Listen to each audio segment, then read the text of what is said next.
ભુવારાજને લઈને વડોદરાના નાગરિકોમાં આક્રોશ જોવા મળ્યો। નિઝામપુરા નવાયાર્ડ રોડ પર ભુવાને લઈને આક્રોશ। 6 દિવસ વીત્યા છતાં પણ સમારકામ ન કરવામાં આવતા રોષ જોવા મળ્યો। વોર્ડ નંબર 1 અને 2 ના કાઉન્સિલર ઉતર્યા ભૂગર્ભમાં। વહેલી તકે ભુવાનું સમારકામ કરવા માટે સ્થાનિકોએ માંગ કરી છે। તો એબીપી અસ્મિતાએ અહેવાલ દર્શાવ્યો હતો, જેને 5-6 દિવસ થઈ ગયા તેમ છતાં હજુ સુધી આ ભુવાનું સમારકામ નથી કરવામાં આવ્યું।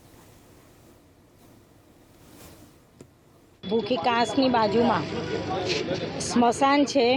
મેઇન રોડ પર છેલ્લા 5 દિવસથી ભૂવો પડ્યો છે।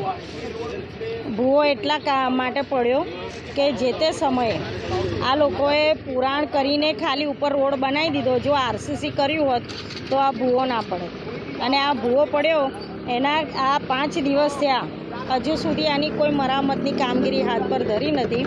ગઈકાલે કમિશનરશ્રીને મેં ફોટા મોકલ્યા હતા, ફોન કર્યો હતો, એટલે કમિશનરશ્રી આજે વિઝિટમાં આવ્યા, પણ જે બ્રિજ ડિપાર્ટમેન્ટના અધિકારી છે હજુ પણ વિઝિટમાં આવ્યા નથી। ત્યારે આની તાત્કાલિક કામગીરી થાય અને લોકોને સુખાકારી મળે।